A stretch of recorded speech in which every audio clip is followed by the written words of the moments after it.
आपल्यासोबत काँग्रेसचे प्रदेशाध्यक्ष हर्षवर्धन सपकाळे आज काँग्रेसची संविधान सत्याग्रह यात्रा दीक्षाभूमीतनं निघत आहे आणि थेट सेवाग्राम येथे जाणार आहे। सत्याग्रह यात्रा काढता तुम्ही, संविधान सत्याग्रह यात्रा, काय उद्देश आहे, काय संदेश द्यायचा आहे? संविधान हे भारताची समता, बंधुता, सामाजिक न्याय या सर्व विचारांच्या अनुषंगानं आपला समाज कसा चालला पाहिजे आणि समाज कोणत्या दिशेकरता आणि कोणासाठी चालणार आहे हे सुनिश्चित करणारी हा एक दस्तावेज आहे, नव्हे तर भारताची आणबाण शान आहे। आणि इतर कोणत्याही नुसार नव्हे तर आपला देश हा to the people, by the people, for the people या अनुषंगानं चालला पाहिजे हे देखील दुसरीकडे अधोरेखित करतो। आणि या सत्याच्या अनुषंगानं ज्या लोकांनी संविधानाला अद्याप स्वीकारलं नाही त्यांनी संविधान स्वीकारावं हा सत्याचा आग्रह करून आम्ही संविधान यात्रा ही काढत आहोत। कशा प्रकारे टप्पे असणार आहे आणि कोण कोण सहभागी होत आहे? यामध्ये समस्त नागरिकांनी याच्यात सहभागी व्हावं।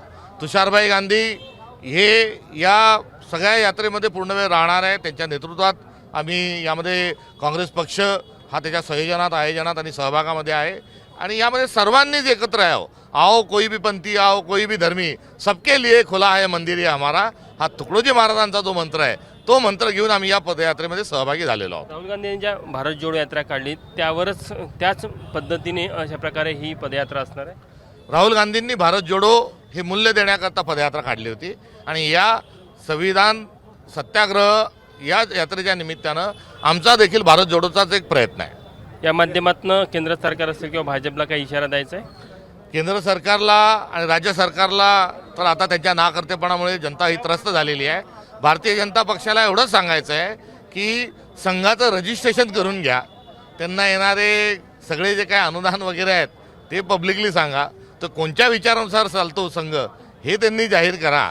आणि आता त्यांच्या कडेवर बसण्याचं जो नाटक आपण करता आहात ते बंद करा, कारण एकीकडे संघाचे आम्ही आहोत दाखवतो आणि दुसरीकडे आपण केवळ मुठभर उद्योगपतींसाठीच जो हे सरकार चालवता हे धंदे बंद करा आणि सर्वसामान्य शेतकरी, बेरोजगार, शहरी या सगळ्या लोकांचं कल्याण कसं होईल ते बघा।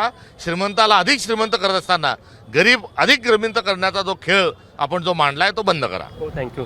कॅमेरामॅन अतुल येडेसह तुषार कोहळे, एबीपी माझा, नागपूर। एबीपी माझा, उघडा डोळे बघा नीट।